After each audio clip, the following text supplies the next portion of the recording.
system is kung yung mga pinagkabit-kabit natin na physical object. Okay? So, meron nga tayong tatlo. So, proceed muna tayo dun sa una.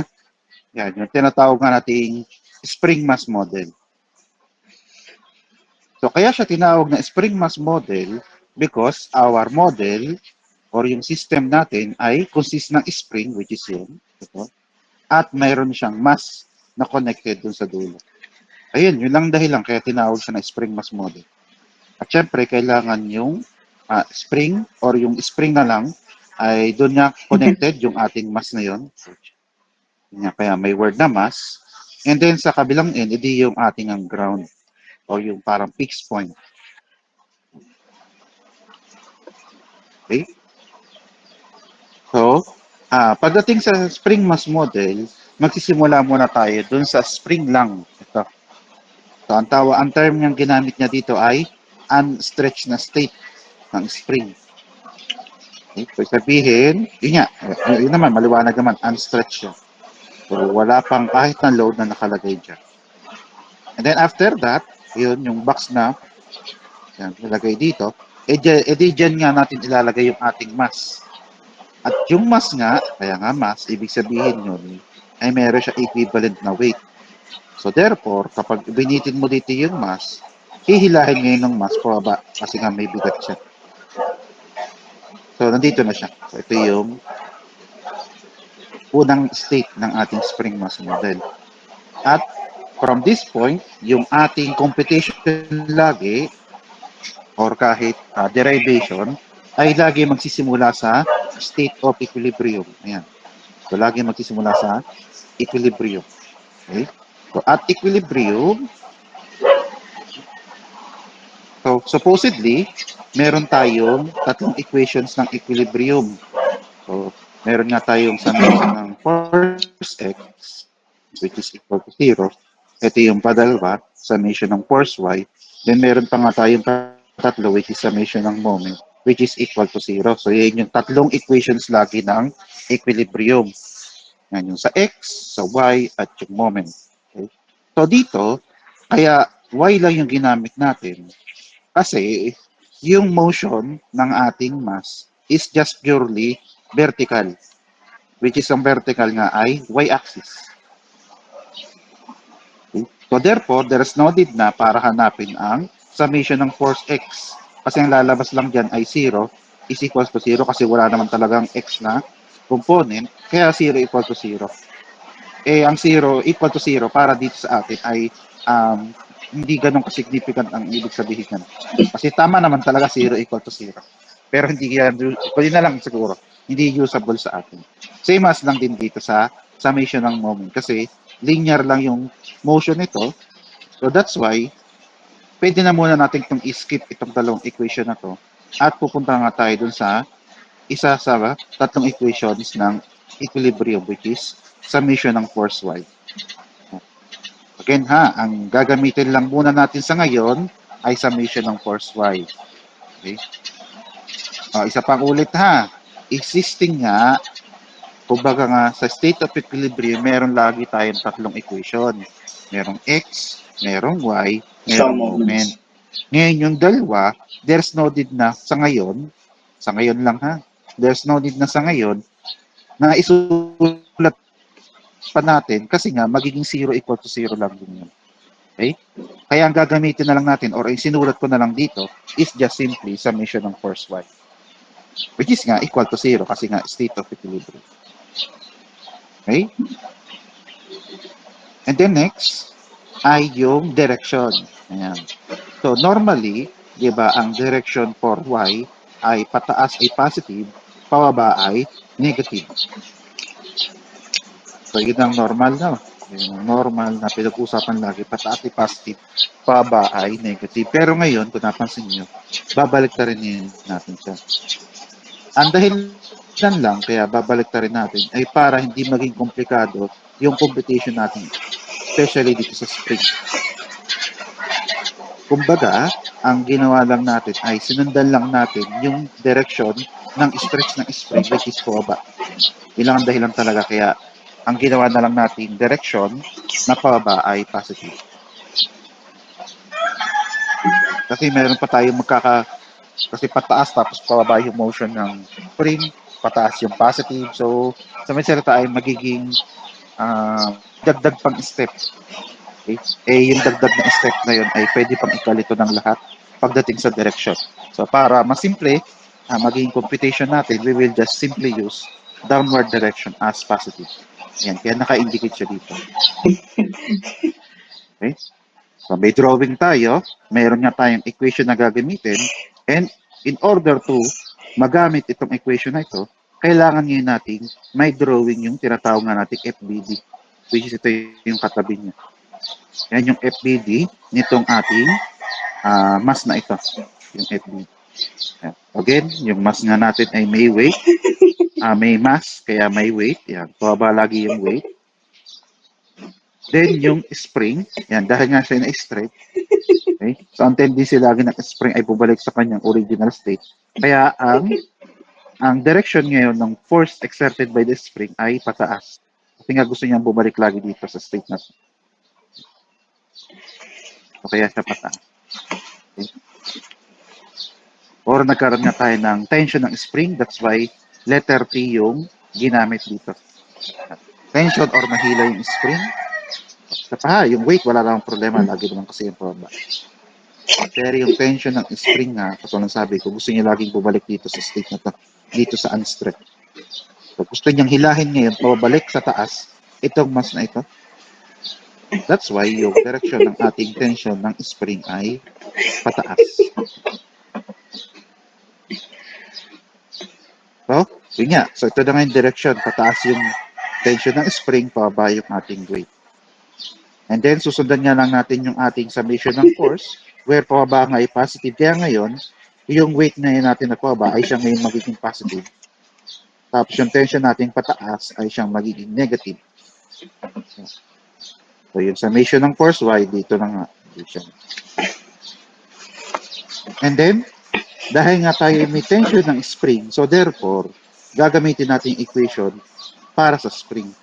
Okay?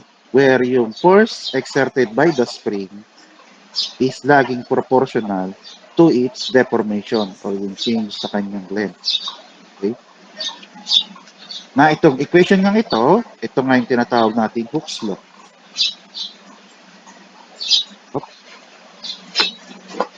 Yan yung Hooke's law ng para sa spring.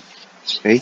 There again, according to Hooke's law, force exerted by the spring is directly proportional to the change in length doon sa ating spring. Pero most of the time, hindi na ini-indicate yung delta na yon.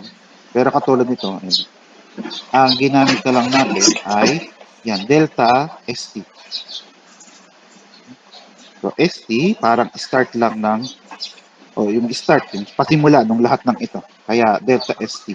Kasi nga sa simula nga naman ay, hindi pa naman siya stretch. So, nagkaroon na siya ng initial deformation. Yan. Yung isa pang tawag dito ay initial deformation. ST lang para sa start, sa simula, or initial.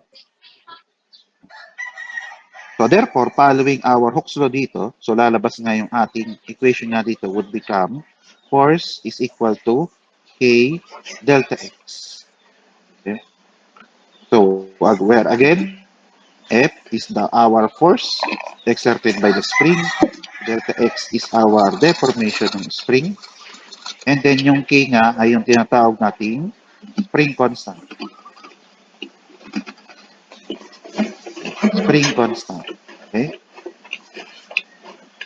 So following this equation, again, F is the force exerted by spring. So therefore, dito sa equation natin yun ay yung tension ng spring, which is yung T. Tapos K nga ay yung kanyang spring constant. So yan ay property ng ating spring. Okay? Kaya nga siya is spring constant. And then, sa katulad sabi ko, yung change sa length ng spring is our deformation, which is indicated by the delta ST or yung the initial deformation of the spring. Yan. Kaya nagkaroon tayo ng T is equal to K delta ST. Then after that, edi isa-substitute lang natin itong tension ng spring to K delta ST. So, ito na yun siya. So, weight is equals to minus K delta ST equal to 0. And then, lilipat lang natin or itatranspose nga. Okay. So, transpose natin to sa kabilang side ng equation. So, therefore, we will now have W is equals to K delta ST.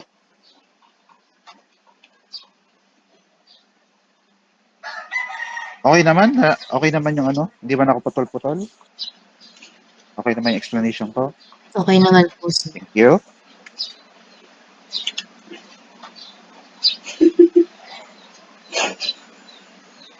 So, um, yung computation natin dyan ay hanggang dyan na lang muna.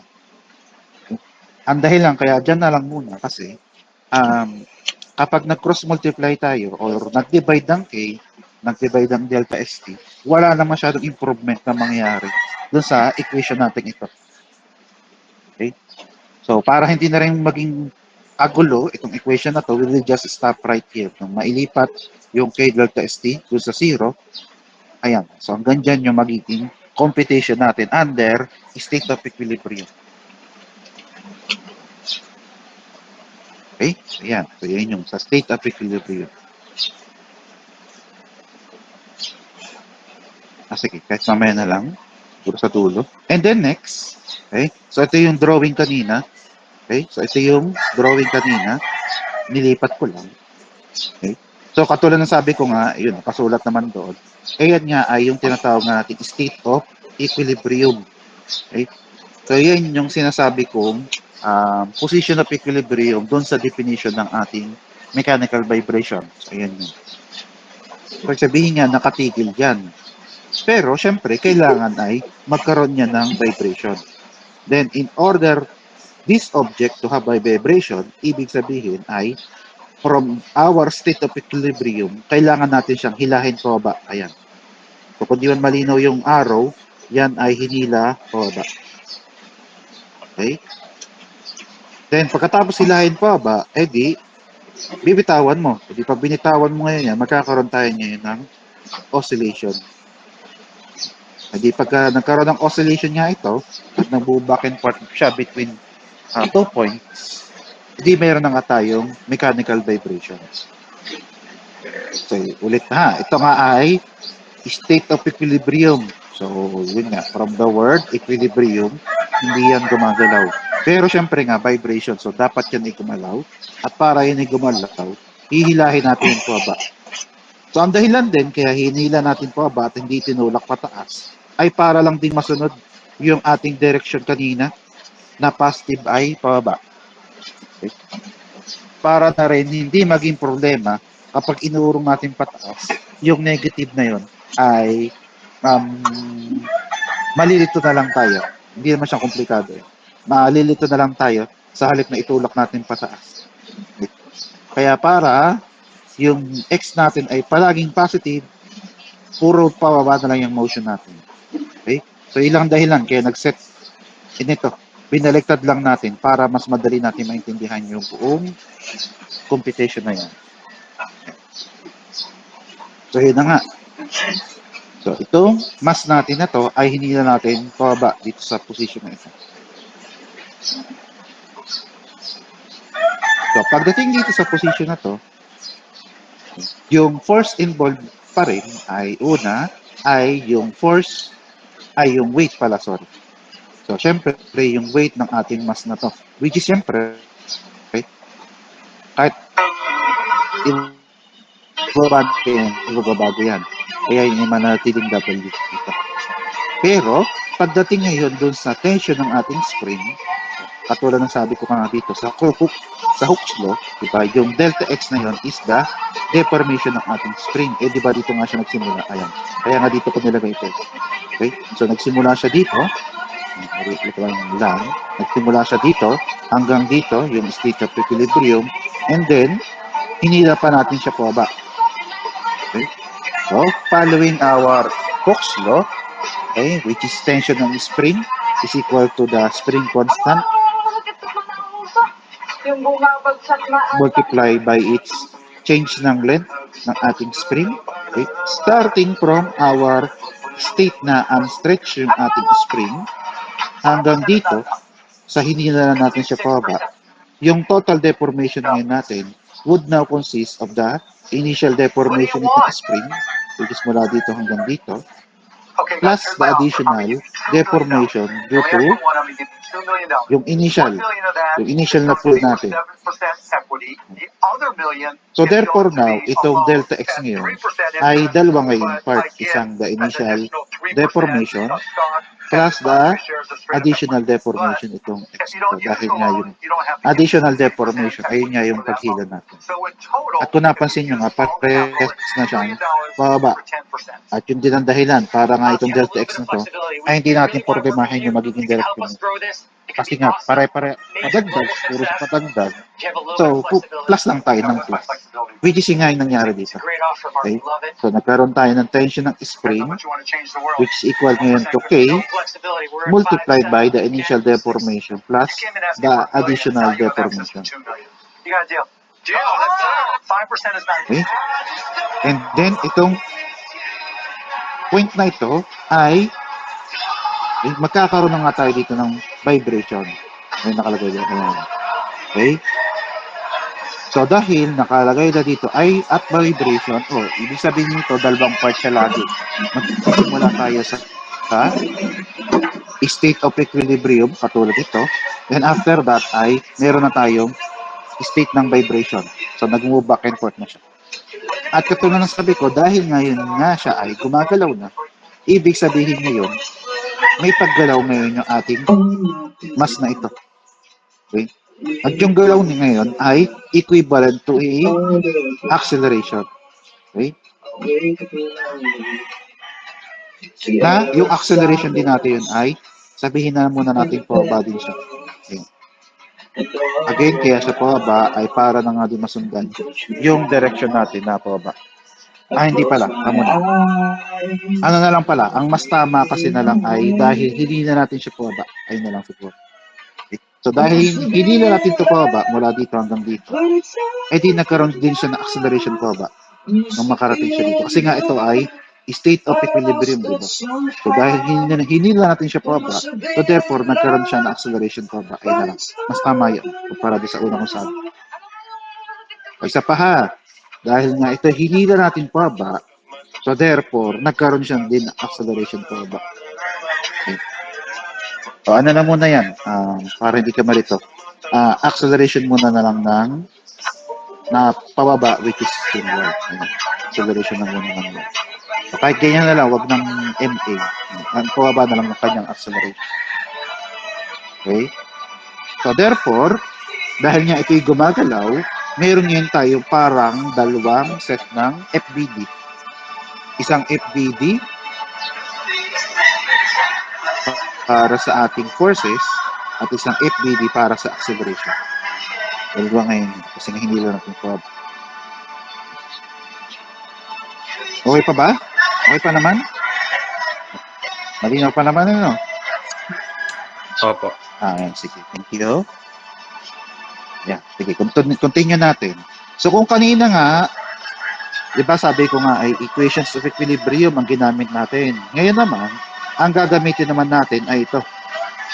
So, we will now have summation of force is equals to mass times acceleration. Which is itong equation na to, ay yan nga yung tinatawag nating Newton's second law. Second na lang ay second na lang. Para kasya yung sa halip na word na second. Okay? So, according nga sa Newton's second law of motion, kulang ng motion. Kasi maraming law. So, according to Newton's second law of motion, pag pinasimple, yung force, hindi pala, baliktad, acceleration. Acceleration na daw is directly proportional to the force and inversely proportional to the mass. At dahil doon, nagkaroon tayo ng force is equals to mass times acceleration. Okay? Pero syempre, dito sa ating object na to, hindi naman iisang mass ang pinag-uusapan natin. So therefore, di para makuha yung equivalent na mass, edi we just simply put it in a summation. Ayan. Kaya nagkaroon tayong summation ng force equals to mass times acceleration. At katulad din kanina, dahil lang pinag-uusapan lang natin purely y component, or vertical component, kaya yung ating mga subscript ngayon ay magiging y component na lang siya.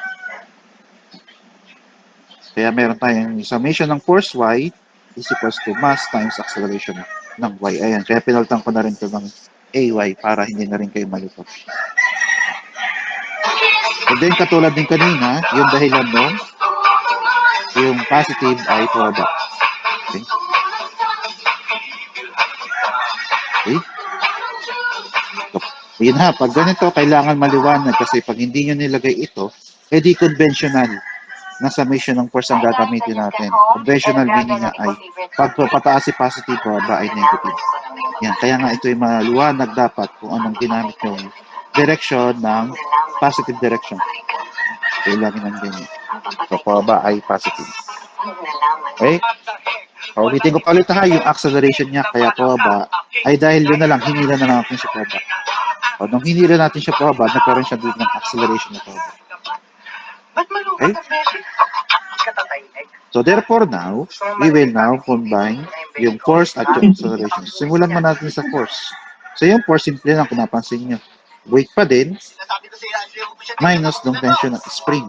Kasi yun lang naman talaga ang force na involved dito sa ating mass. Tapos equal ngayon doon sa kanyang corresponding na acceleration. Okay? A lang palang nakalagay dito. Uy, puro. Okay. So, ayun. So, mass times acceleration.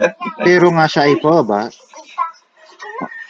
At dahil nga siya pababa, so therefore, susundan pa rin natin yung direction natin dito na pababa ay positive. So, pababa ay positive. That's why nakalagay ay positive AD. Okay? Which is obviously mamaya, yung positive na yan ay magiging mass times acceleration na lang. Mass times acceleration na lang.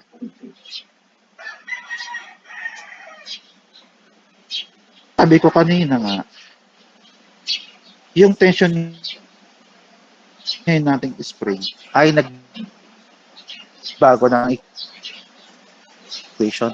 Ang dahilan nga ay nagkaroon tayo ng additional deformation. That's why our equation for ng spring would now be spring constant multiplied by the new plus additional deformation due to motion. Force deformation muna.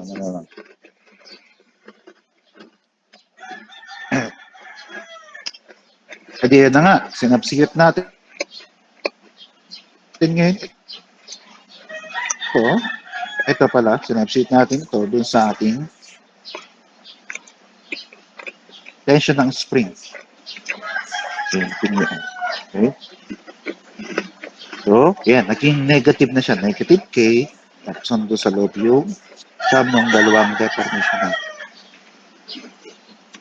Then, ang sunod ay didistribute K doon sa loob ng ating parenthesis. Distribute yung negative K sa loob ng parenthesis. Kaya itong unang multiply na ito ay di K delta ST. Yan, K delta ST. Kasi negative. Pero pagdating dito, so dahil ito ay positive at ito ay negative, so therefore, negative times positive ay magiging negative. Tapos product nga, or yung multiply ng K at ng X. Kaya nagkaroon tayo dito ng negative KX. Then after that, ay babalikan natin yung equation na nakuha natin sa state of equilibrium.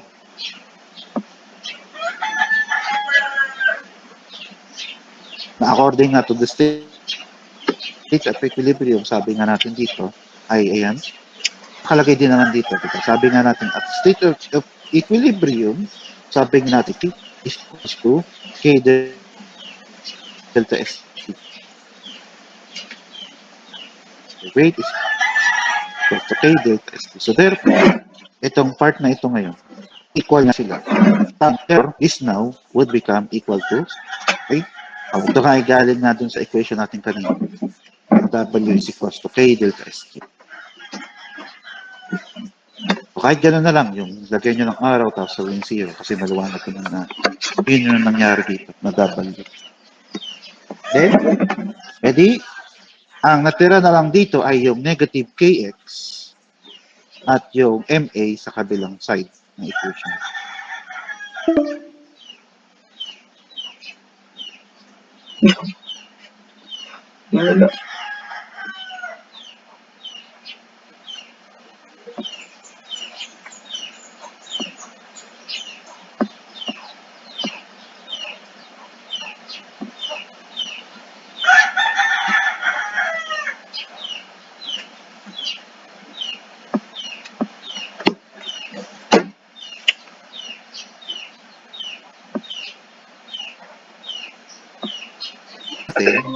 Yung acceleration niya is second derivative ng x with respect to time. Diba? Ang acceleration is second derivative ng x with respect to time. Thus, meron tayong x double prime doon. So, therefore, A is equals to x double prime x. Kasi nga siya ay second derivative.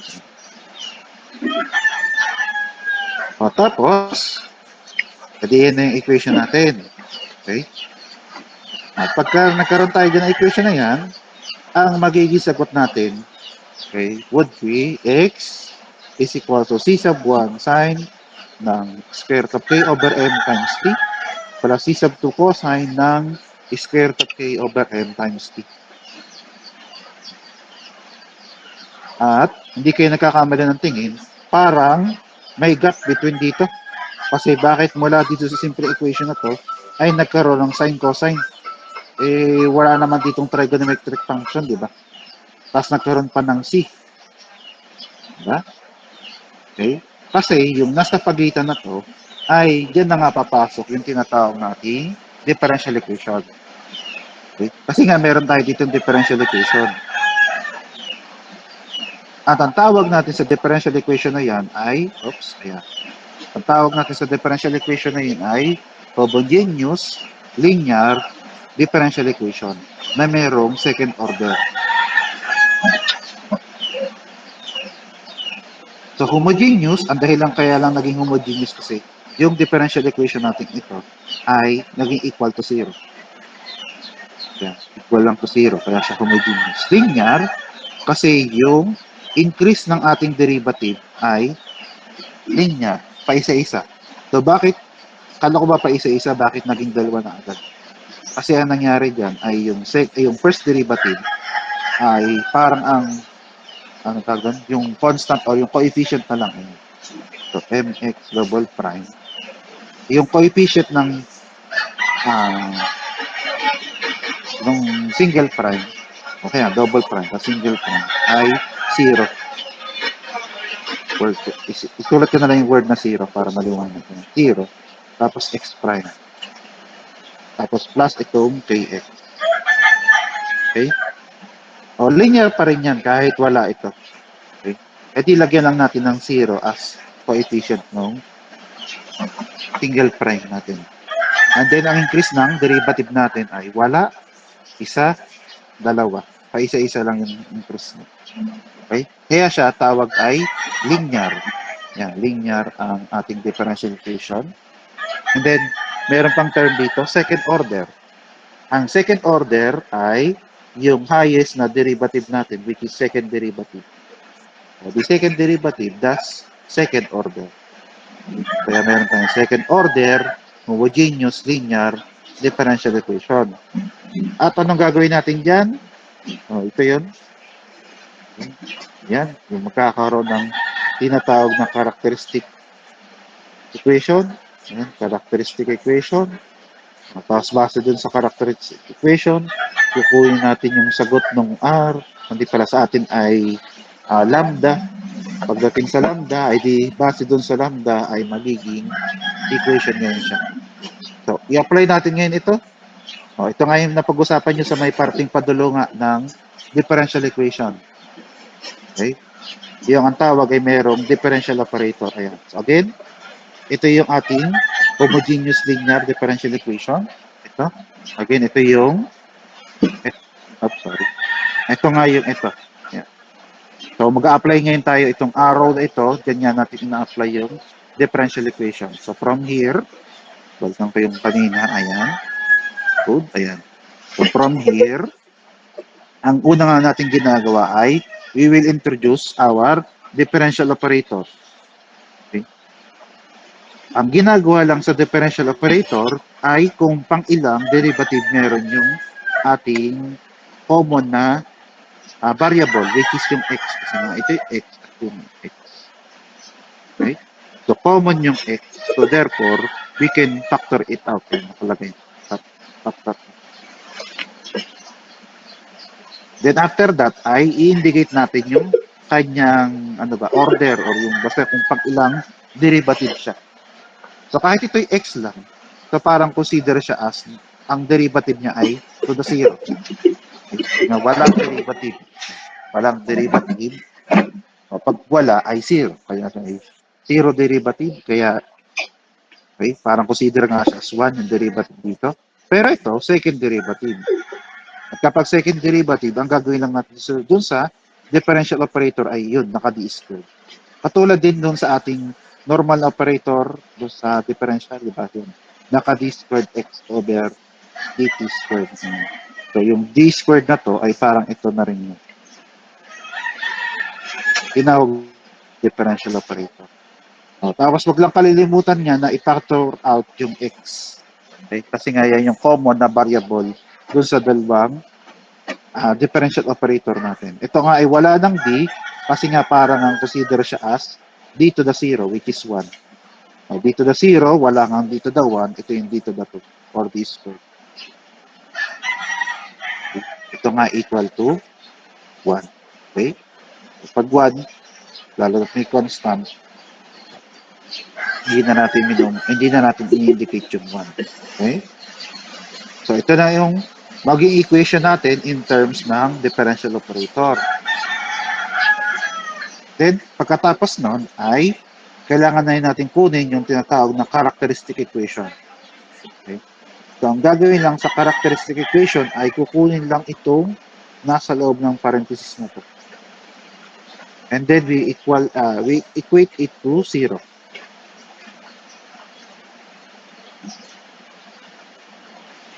Tapos, yung d mo ngayon ito ay papalitan ngayon natin ng lambda. Okay? So, hindi nyo na nga isasama itong x na to, kaya nga natin pinactor out. Kasi ang mahalaga lang dyan lagi ay yung differential operator, pati yung mga constant natin or coefficient. So, yung nasa parenthesis na yon, kukunin yon at yun yung magiging tinatawag natin characteristic equation. Kailangan talagang palitan ng lambda yung d. Kasi yung d ay operator lang yan, katulad ng sabi ko kanina. Yan yung d squared sa harap ng x. Okay? Kaya yung second derivative, di second derivative talaga siya. Kaya nga tawag sa kanya ay differential operator. Hindi siya talaga variable. Okay? Wala siyang value. Paano ba? Hindi man siya pwedeng substitute ng value. Hindi siya katulad ng x na para x equal to 1. O di pwede mong palitan ng x yung 1. Yan kasi ay operator nga kasi siya. Yan, kaya nga maliwanag dito, differential operator siya. Kaya yung nasa unahan ng ating mga derivative ito. Okay. Yan. Capitalize kasi meron pa yung ilalim. Meron pa yung nasa ilalim. Okay? Okay pa ba? Okay pa ba? Okay po. Okay pa ba tayo? Sige. Thank you. Ayan. Kaya nga, hindi mo pwedeng lagyan niya ng kahit anong value. Ang gagatan mo ngayon niya ng yung lambda natin tawag. Okay. So, pag pinalitan mo yun ng lambda, ito yung tawag na natin dito ay characteristic equation. Ito. And then, kaya nga natin pinalitan ng lambda kasi we need to solve the value of that lambda. Okay. Solve for the value of that lambda, which is yung root. Ayan, yung root nga na kailangan natin ay yung lambda ni O. So, para makuha yung value ng root na yan, so ang gagawin niya ay itong negative k na to, lilipat natin sa kabila, tapos i-divide natin yung m both sides sa equation. So, from positive, magiging negative siya. Kaya yun siya. Negative. Tapos, dinivide niya both sides by m. Dinivide both sides by m. So, kaya nagkaroon ng m dito. Siyempre, sa kabila ay natira yung lambda squared. Then, after that ay, edi, we will take the root both sides ng equations. After that, we take the square root ng both sides ng equation. Edi, siyempre, magkakaroon tayo ng square root. May negative talaga yun, kaya negative, square root ng negative k over n. At ito yung part na bihira kasing gawin, na ang square kasi ay laging merong dalawang side. Ang square root ay laging may dalawang side, meron siyang positive side at may negative side. Kaya ang square root lagi ay dapat ay laging may positive at negative. Square root na yan ay laging positive at negative. At sunod, pag nagkaroon tayo ng square root ng kahit anong negative number, square root ng negative number, ang mangyayari niyan ay magkakaroon tayo ng square root ng negative 1. At ang square root ng negative 1 ay yan yung tinatawag nating imaginary number. Kaya nagkaroon tayo ng square root of negative 1. Okay? So dito, ang gagawin lang natin, ikukunin natin yung square root ng negative 1, which is equal nga to I. I nga kasi imaginary number. Yung I na yon ay imaginary. Okay? Kaya yung square root ng negative 1 dito ay magiging I na ito. Okay? Itong I na ito ha, para maliwanag, yan ay nasa labas na ng square root. Wala siya sa loob ng square root.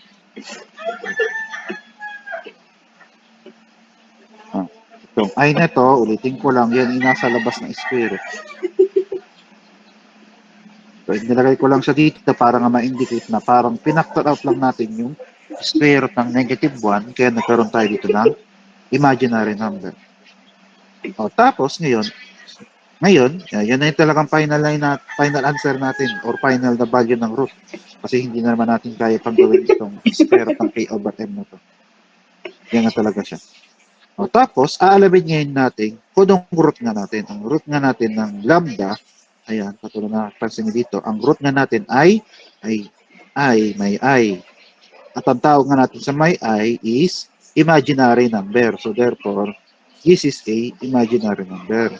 At according nga dun sa differential equation, pag meron tayong imaginary number, ang magiging equation natin ay pala. The root is a imaginary root. Tapos again, yung part na to, na parang may kulang pa din dito, is nandun na sa different condition. Depende sa root na to. So, base dun sa conditions na yon, okay, or mga case number, so ito yung may case 1. May case 1.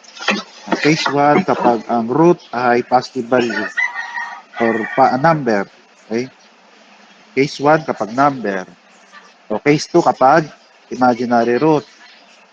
Tapos case 3 ay kapag pinagsamang number at imaginary root. Ayun, yung may case by case. Okay? So, for this, again ha, yung nandoon sa may padulungan ng differential equation, sana ay napag-usapan nyo yun. Okay? So again, ang case ng ating root is imaginary root. At kapag naging imaginary root, ang magiging equation natin ay una, yung x na ito, ay yan nga yung x inilabas natin doon sa differential operator. Okay? So kung ito ay x, so therefore our equation would start doon sa inilabas natin. Okay? So yan, x. Then equal ngayon siya sa dalawang part, isang sine na part at isang cosine na part. Ganito na lang para maliwanag bakit nagkaroon ng sine cosine. Ang dahilan niya lang ay yung positive negative na yan. Kumbaga ay yung positive ay inassign para sa sine, tapos yung negative ay inassign para sa cosine. Kaya naging sine cosine siya. Kaya nga katulad sabi ko dito, mahalaga nga itong positive negative na to. Kasi yung positive negative na yan yung masasabi na nagkaroon na tayo ng sine cosine na part. So positive negative, yung isa ay para sa sine at yung isa naman ay para sa cosine. Okay? O, tapos, yung nasa loob ng sine at cosine ay kung ano ang nasa unahan ng ating imaginary number, itong I na to. So, yan yung imaginary number natin. So, kung nasa unahan, so yun ngayon yung ating ipapasok sa loob ng dalawa nating trigonometric function. Again, yung sine at yung cosine.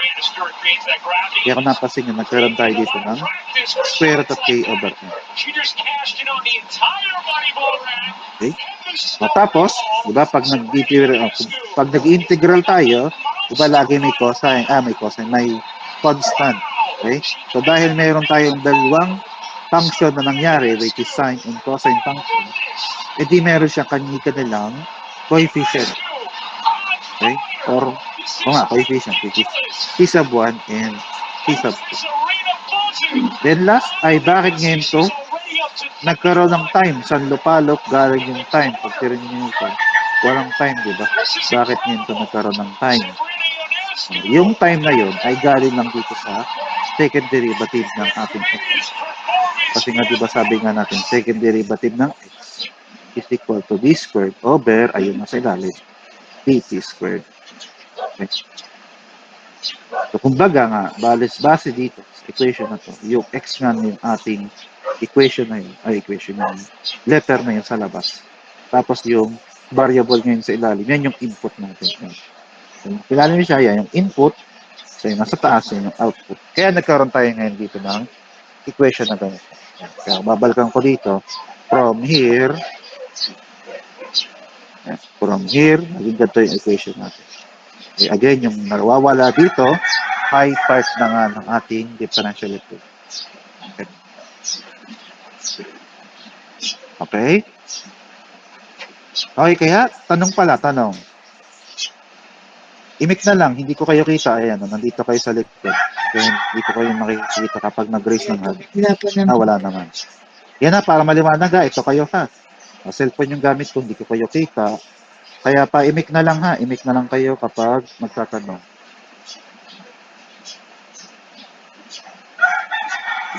Di pa ito. Itong part na to. Ito na nga yung dinaanan na natin literal.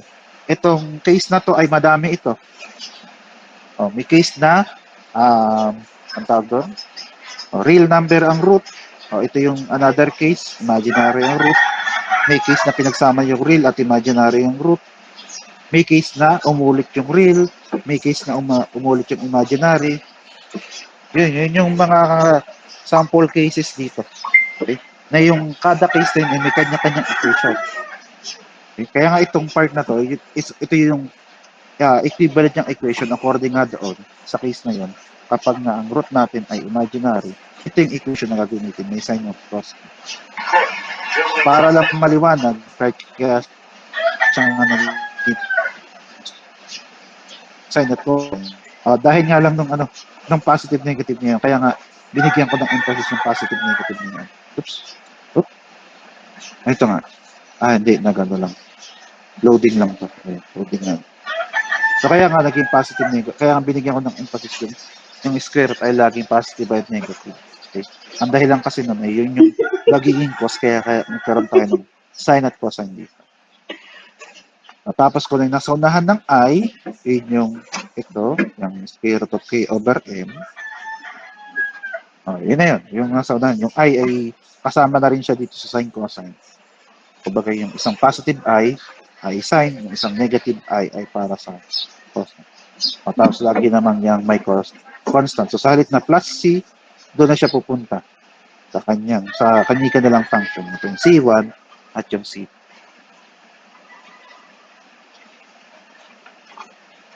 Okay ha? Ito nga yung pinadaanan lang natin differential equation. Okay? Maliwanag kaya kung ano nangyari dito? Yes po, sir. Thank you. Yeah. So therefore, yun nga. Kaya nga nagkaganon, yung equation natin ito from here. Okay? So, para hindi na rin maging problema dito, ang gawin nyo na lang, hindi ko yata naisulat, ayan, hindi ko nga naisulat, ay, ang gawin nyo na lang ay, ito, hindi pa kayo titigil dito sa equation na to. Ang gagawin nyo ay, ihiwalay nyo lang lagi yung x double prime na yun. So, from here, okay, mayroon pang isang step, which is ihiwalay nga natin yung x double prime. Okay? So, therefore, yung nasa unahan ng m na yun, ay i-divide natin dun sa both equation natin. So, pag dinivide natin, nagkaroon tayo ng k, over m times 2. So, syempre, yung 0 pa rin yun. Kahit na ipang-divide natin. O, tapos ngayon, itong nasa unahan ngayon ng x ng ito, ay yan ngayon yung e-square root natin. Square root ng k over m. Para hindi na problema kung anong gagawin. Ulitin ko, ihiwalay yung x double prime. Kailangan x double prime lang siya. Kaya ang gagawin natin, i-divide natin kung anong mang nasa unahan ng x double prime. Kaya yan, nagkaroon tayo ng k over m. Huwag yun lang kalilimutan ang e-square root dyan. Pag i-square root natin ngayon, yung square root of k over m ngayon. Ayun. Mas madali, no? Hindi nyo na kailangan laging ipakita ito. Kaya ang gawin na lang ay ipakita itong, ayan, ipakita nyo itong nagsusolong double prime na to at sila ay sama-sama dito sa harap ng x. Tapos ngayon, i-square root nyo yan, yan yung equation natin ito. Lagi naman yung isa ay sine at yung isa ay cosine. Okay. Ito ay 1 at 2 para lang ma-distinguish itong dalawa. Okay. Technically yan, kahit anong maging letter yan, pero normally dahil nga siya coefficient ay C. Yung iba ay 0, 1, dito ay 1 at 2 na lang para hindi na kayo problema din. Lagi naman kasi nagbibilang tayo starting lagi from 1. Kaya yung isa ay 1, yung isa ay 2. Tapos lagi namang sine, cosine. Bihira kasing cosine, sine. Laging sine, cosine. Okay? Ayun ha. Katulad sabi ko, ito ay explanation lang. Itong pinakitang ito is explanation kung bakit nagkaganon yung equation natin ito. Di sa solution natin, ang gawin na nga lang natin yan. Nakita nyo ito, tapos jump na lang pagkatapos nito. Jump na lang pagkatapos nito. Okay? Then, ang next naman ay, okay, yung square root of k over m na yan. Sabi, square k over m. Yan kasi ay mahalaga sa atin. Okay? Yan yung laging kinukuha natin. At yan yung tinatawag natin omega n. Omega n. Ang omega n na yan, ay yan yung tinatawag na natural circular frequency.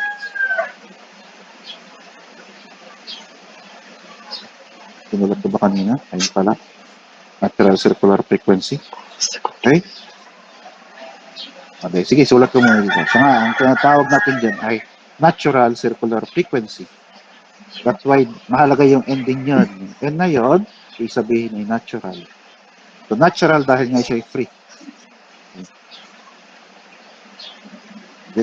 Kaya mahalaga yung word na natural kasi natural ay may kaugnayan sa pagiging free vibration natin. Okay? So, natural circular frequency. So therefore now, yung ating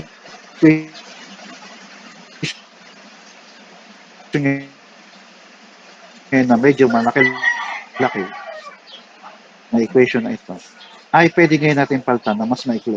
K over M as omega n. Ito yung lagi natin ginagamit.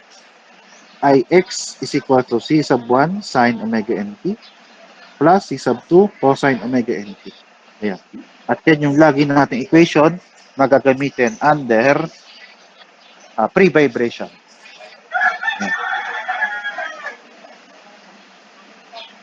Pinalitan lang natin yung square root of k over m ng omega. Okay? So, bakit ngayon siya naging omega n? Ayan. Okay? So, nagsimula yan. Tanggal ko naman yan. Nagsimula yan doon nga sa pag-move up and down ng ating object na ito. Ayan, ating spring of model. Na habang siya ay nag-move up and down, which is yun nga yung ating y kanina. So yung move up and down, yan yung di pala y, x pala siya, kaya siya x dito. Yan yung x. Para maliwanag din, hindi, kahit dito na lang sa drawing na to. So kung napansin nyo, di ba, ito nga yun. X. So yung pag-move niyan, pagbababa ay x. Okay? Kasi yun nga yung deformation ng ating spring. Okay? Kaya yan, hindi na y, x ngayon siya. Pag move up and down niya ay x ngayon ang letter niya. Okay? Tapos habang siya nag-move up and down, tama. Habang siya nag-move up and down, di syempre, may nangyaring time. At ang time ay lagi nag-move forward. Ang time ay lagi nag-move forward.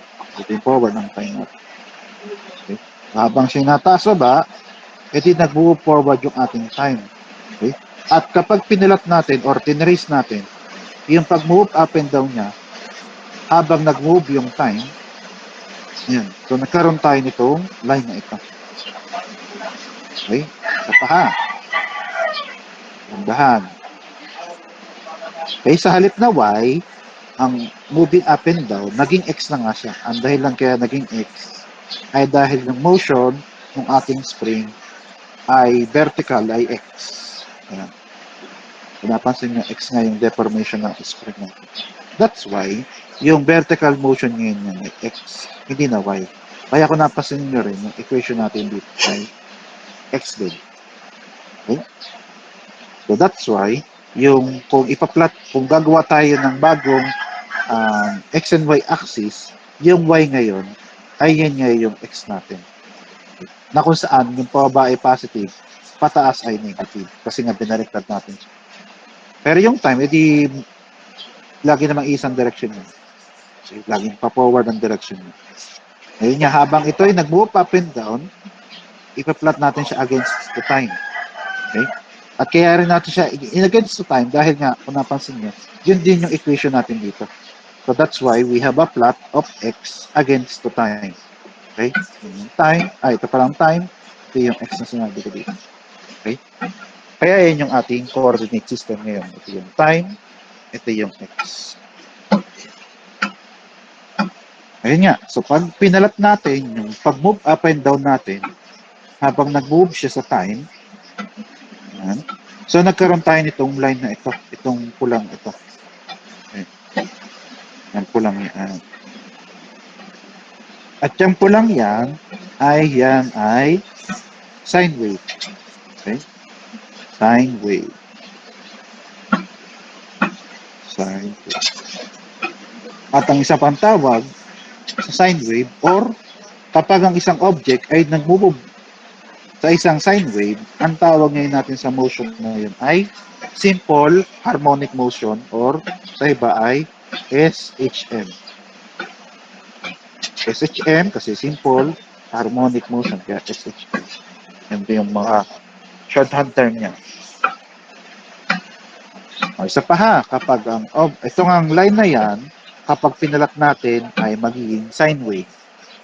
Okay, yung line na to ay sine wave. Ngayon, ang object natin ay sinusundan niya yung sine wave habang siya'y gumagalaw. Ang tawag ngayon natin doon sa motion na yun ay simple harmonic motion. Okay? At tapos, yung simple harmonic motion, kung naalala ninyo, para ma-drawing natin ay una, gagawa muna tayo ng bilog. Yung sa iba ay kalahati lang ng bilog, dito kinumpleto pala yung bilog. Tapos yung bilog na yan ay hinati ko ng even. Ito ay hinati ko for every 30 degrees. For every 30 degrees, hinati ko yung bilog. Okay?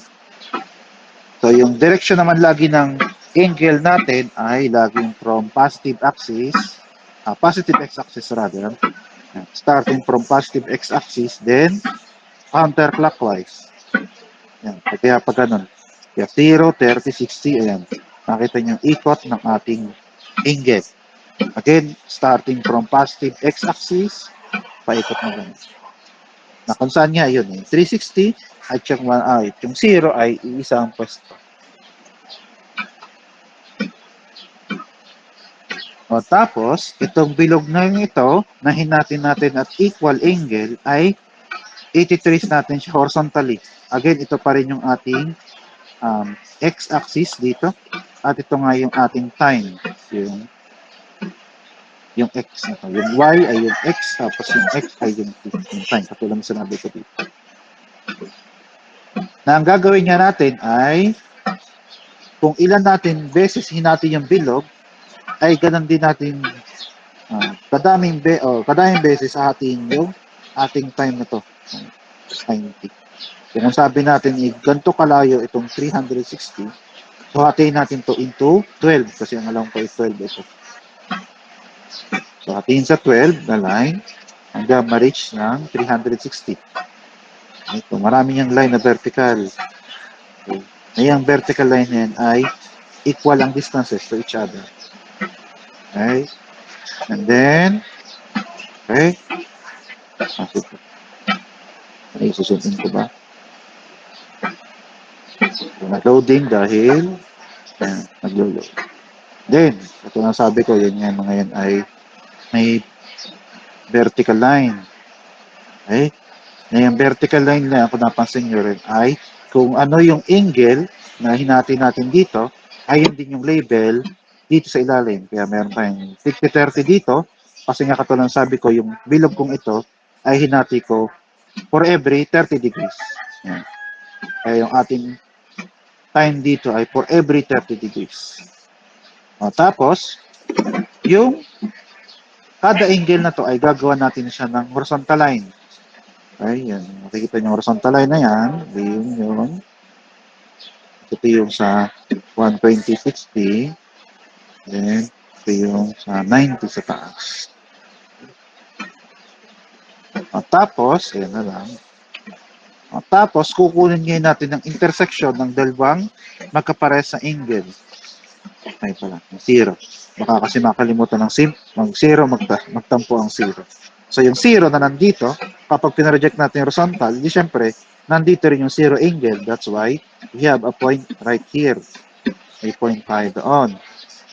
Tapos ito ngayon 30, ang corresponding yung 30 degrees ay yun. So therefore, pag tinrace natin at yung intersection ng 30 ito at yung 30 dito would be right here. Ayan. At ganun din ang mangyayari dun sa 60. Sabi nga natin ito yung 60 degrees dito sa bilog. Sabi nga natin ito yung 60 degrees. Dahil nga for every 30. Okay. So therefore, ito yung, ito ngayon yung bilog na ito. Okay, hanggang 90 muna. So yung 90, ganun din. Ito yung 90. Ito yung 90. Okay? So ang gagawin ngayon dyan, pag tayo na-trace yung mga intersection ng angle, ay iti-trace natin ngayon. At kapag tinrace natin ngayon yan nga yung ating tinatawag na simple harmonic motion. Okay? At ang alam ko naman ay nakasalubog naman ito no, sa pagdodrawing ng sa elements. Okay? Diba? Nung sa elements, ang tawag lang natin doon na harmonic motion, wala na yung word na simple. Harmonic na lang ito. Diba? Ganyan yung pagdodrawing ng harmonic motion sa elements. Okay? Na yung harmonic motion nga yun ay sine wave nga. Okay? Kaya ang tawag natin yung simple harmonic motion. Yun nga, sa elements ay kalahati lang yung bilog ang ginagamit. Okay? So dito, binuo ko lang isang bilog para walang problema doon sa angle na i-represent ko dito dahil lagi namang ang ikot lagi ng angle ay laging sa positive x-axis then counterclockwise. Then, after that, okay, ay meron nga tayong bilog. Okay? Burahin ko lang para hindi magulo. Ayan. Okay? So, may bilog na tayo dito. Okay? At ang nangyari yan sa bilog na yan, dahil nga siya may kaugnayan sa simple harmonic motion, eh yung spring mass model na natin dito ay nag-move in a simple harmonic motion. So therefore, pwede natin itong i-represent as a bilog. Kaya kung napansin nyo dito, may bilog Naglo-load ulit. Ayan. Ayan. So, kaya kung napansin nyo, may bilog ngayon dito nakalagay.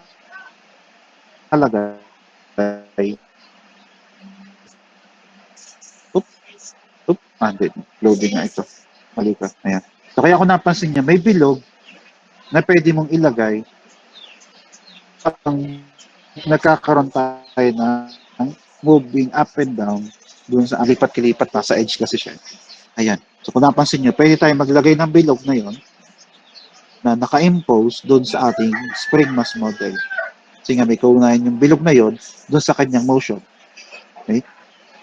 At kapag yung ating, lagay ko ba? Ito. Hindi, ito na lang. Ito na lang, naka-zoom in kasi. Okay? Again, ito yung kanina yung ano ha, yung drawing kanina ng spring mass model na may nakapatong ng bilog. Ang kailangan natin yung part na yun. Yan. Kaya may box ito, kasi yung box na yun, ito rin. Okay?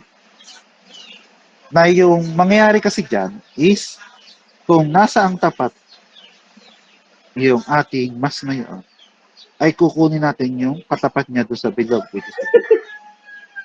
Okay? Ayun. Kung nasaan yung position ng mass, ay ipoproject natin siya horizontally doon sa bilog. Ayan. So therefore, habang ito'y nataas baba, lagi nga may katumbas na point doon sa bilog. Horizontally nga lang. Okay?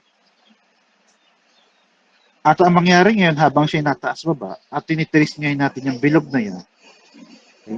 Ang nangyari ngayon, yung point dun sa bilog is now traveling at a constant speed.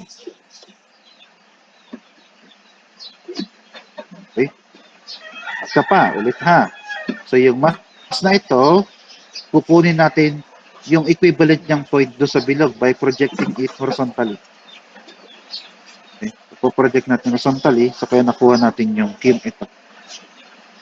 So therefore, kada position nito habang siyang nasa baba, yung ating mass na ito, meron siya laging point doon sa bilog.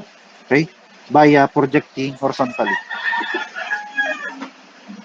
Na kapag sinundan natin, di siya ngayon nataas baba, at sinundan natin kung nasan yung point na yon, ay parang umiikot yung point na yon at a constant speed.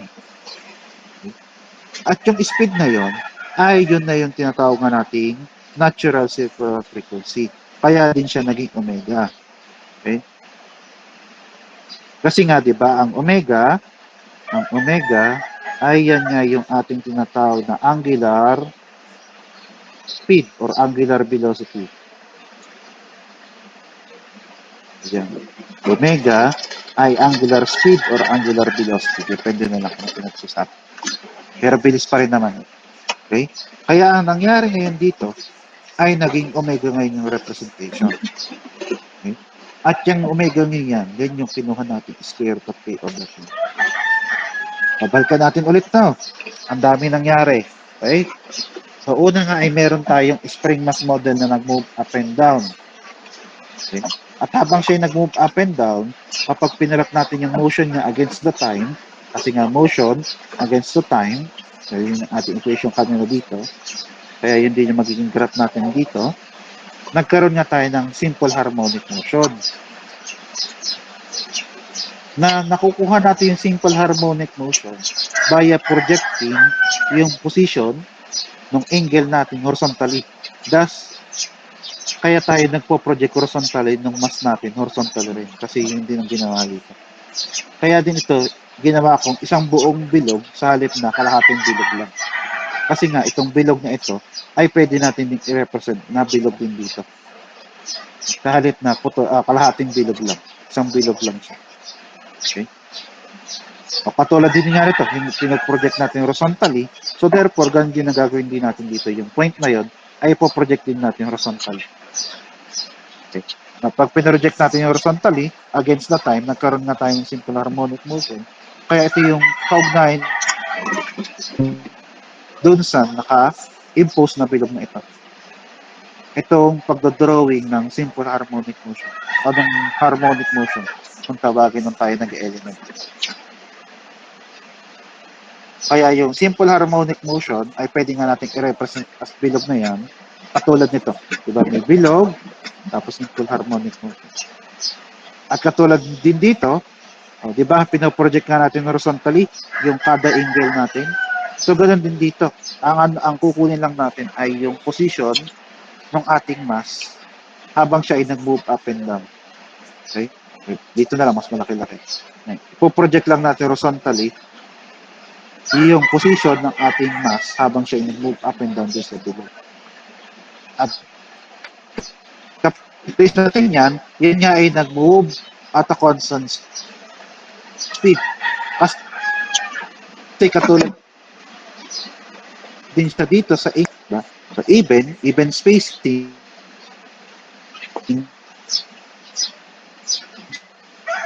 So therefore, kaya din na mayroon nga tayong constant speed dun sa bilog. Constant speed ng point dun sa bilog habang siya ay umiikot. So habang siya umiikot, ay constant yung speed niya kasi nga even yung paghahati natin dito sa bilog na siya. So dahil even, yung interval, so therefore, yung bilis niya rin ng pag-ikot ay even din. At yung bilis ng pag-ikot na yun yung sinasabi natin kanina na natural circular frequency. Okay? At yun nga ay may value na according nga dito sa equation natin ito ay square root of k over n. Okay? Yan nga yung tinatawag natin natural circular frequency. Okay? Okay pa po ba? Okay pa po ba tayo? Okay pa naman po. Okay Yes pa. po. Sige. Hindi naman ako naputol doon sa buong kong explanation. Baka naputol ako. Hindi naman. Hindi naman po. Hindi naman. Thank you. Ayun. So, ulit. Ito yung nagbi-bridge from our sine wave papunta doon sa bilog. Ito yun. Ito, nagtuduktong sa kanila. Kaya from sine wave, naging bilog. At yung bilog ng yun, dito ngayon, yung constant speed ng ating point habang siyang umiikot sa bilog. Okay? Na yung value na yun, yun yung square root of k over n. So, ulitin ko lang, ito na nga yung ating equation na gagamitin lagi. Okay? I-represent na lang yung omega n kung naman nakuha natin dito sa unahan ng x na to. So, ang mangyari na lang dyan ay, ang mangyari na nga lang ay, okay? So, hindi ko na na-expect na ganitong equation. Okay? So, ang expected kong equation pagkatapos nito ay ito na nga siya. Ayan.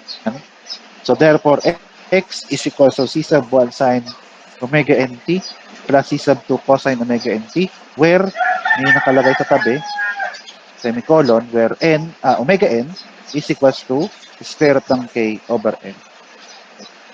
Pero ang kagandahan nito, dahil nga ang spring mass model ay na-derive na natin, there's no need na para i-rederive ulit.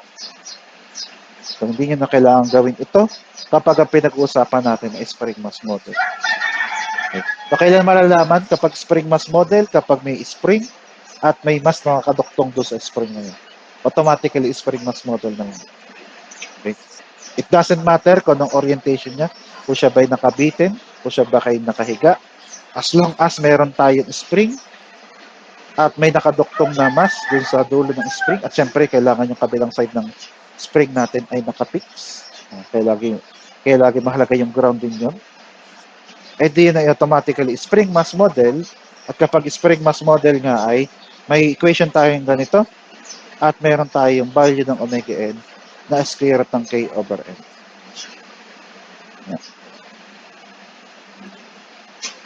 Okay? Okay? Tapos, dahil may pinag-usapan na tayong sine wave, isa rin yon sa mga kailangan natin maintindihan. Yung property mismo ng sine wave. Which is load,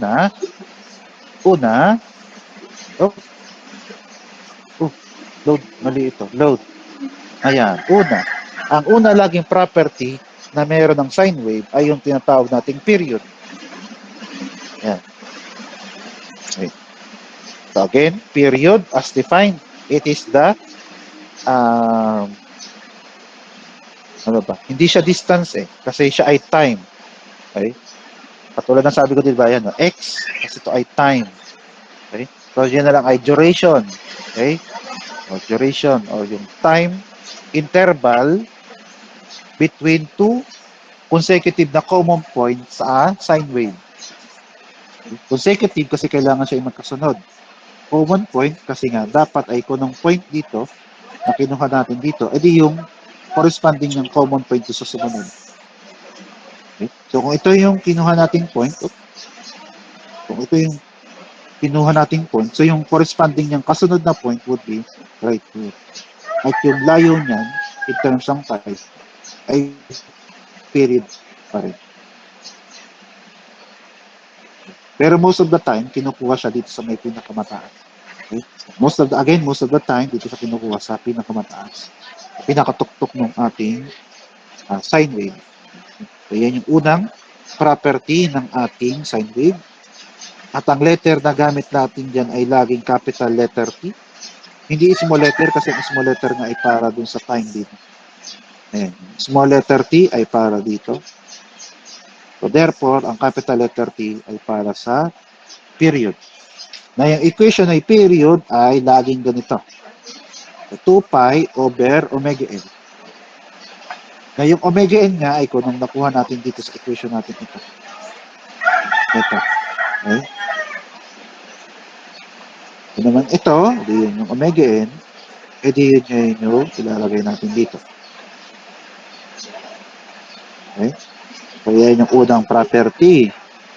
Ang isa pang property, edi yung kabaliktaran ng period which is frequency. So yung frequency ay kung gaano lang kadami ang pag-move up and down niya within a certain time. Na yung certain time na yun ay madalas ay 1 second. Okay? So, ulitin ko ang definition, ang frequency nga ay kung ilang beses siya nag-move up and down. Ay, kung gaano kadami yung moving up and down niya within a certain time. Time interval din. Nakadalasan nga yung time interval na yon ay 1 second. For 1 second, ilang beses siya nag-move up and down. Ang tawag natin doon ay frequency. Kaya ang tawag natin dito high frequency kasi marami siyang move up and down between these intervals. So, ang interval nga ay mula dito hanggang dito. Kaya yung interval natin. Kung paano naman ang value ng time na yan. Okay? Interval. Okay? Dito ay low frequency kasi kakaunti lang yun. Parang 1, 2, 3.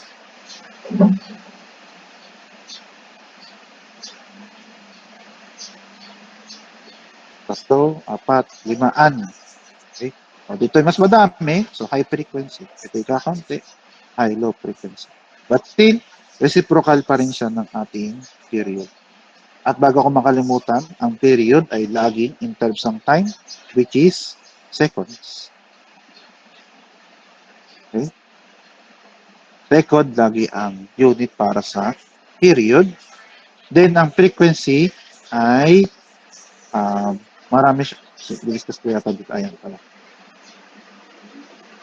Ayan pala. Sinabi ko pala dito. Okay? So, ulitin ko na lang dito. So, again, ang period ay ang madalas niyang unit ay second kasi nga siya ay time. Length of time siya for one cycle. Then, ang frequency, okay, or here, ang term na ginamit ko ay natural frequency, which is yung F and F, which is reciprocal siya ng ating period. Ayan, nakalagay naman dito, reciprocal ng period. If you still insist, pwede naman natin gamitin yung reciprocal nito, which is omega n over 2. Pwede naman gamitin yun. Pero, ang definition kasi lagi, as per definition lagi, ang frequency ay laging reciprocal ng period. Eh, yung period ay pwede mag-iba-iba ng equation. Pero yung frequency at period ay laging reciprocal to each other. Okay? At dahil, kung napansin nyo, yung frequency na to ay naulit dito sa circular frequency, ay huwag kayong malilito. Okay? Kasi meron tayong dalawang frequency pinag-uusapan. Isang natural frequency at isang natural circular frequency. Okay? Eh, paano ngayon sa problem? Pag sinabing frequency. Okay?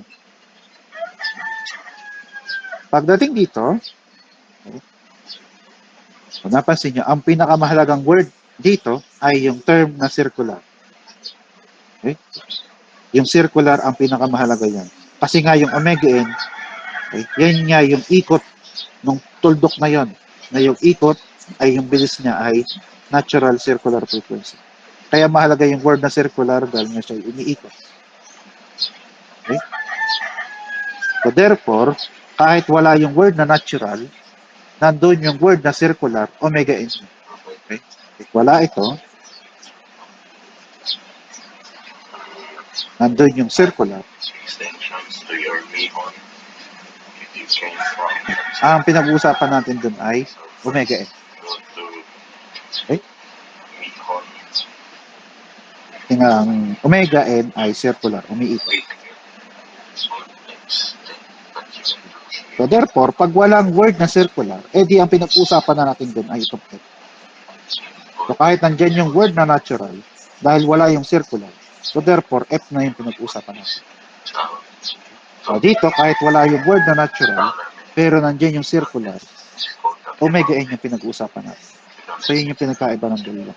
Kahit sila ay nandun yung word na frequency. Mahalaga yung word na circular para dito.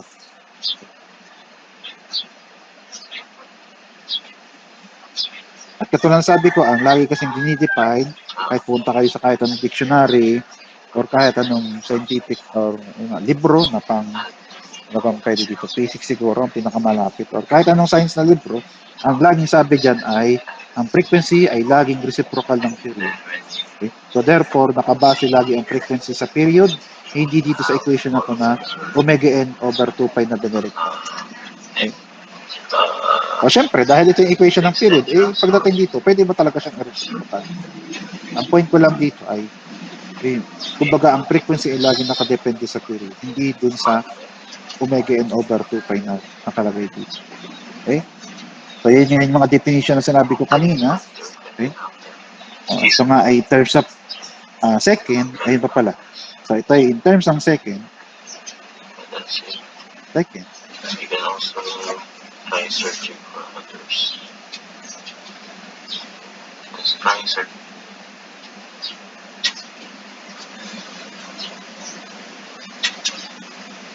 Reciprocal natin yung second. So, 1 over second. Or, pwede rin second to the negative 1. Hindi rin mali yan. Kasi nga, diba, ang negative 1 means reciprocal. Pero, ang laging gamitin ng unit para sa frequency ay yung tinatawag nating hertz. Para di maliwanag, any of these units ay pare-pares naman yan. Walang mali dyan.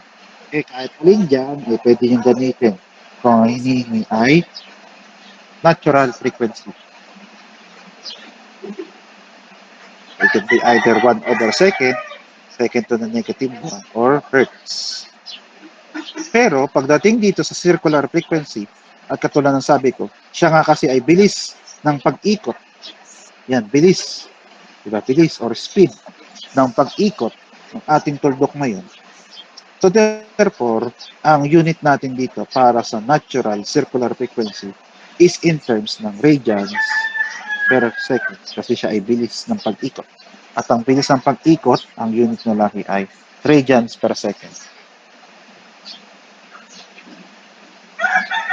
Yan ha, hindi RPM. Kasi ang RPM din ay bilis din ng pag-ikot.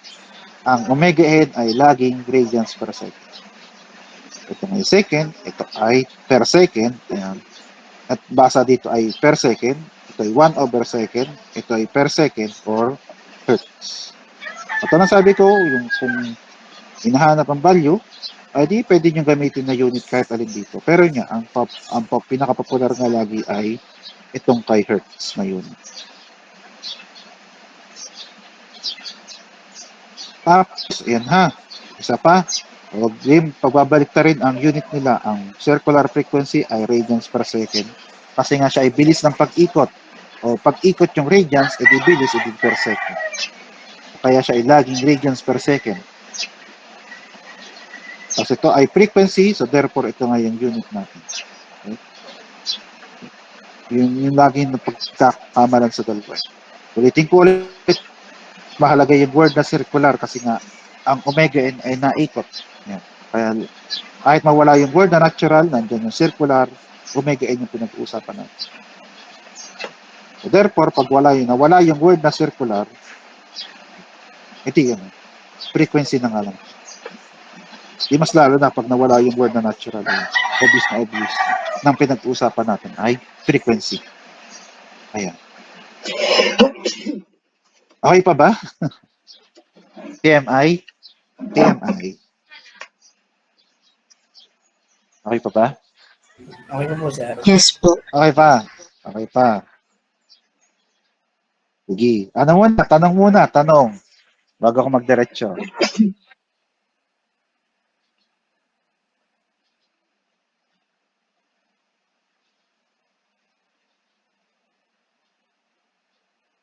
Wala, tahimik.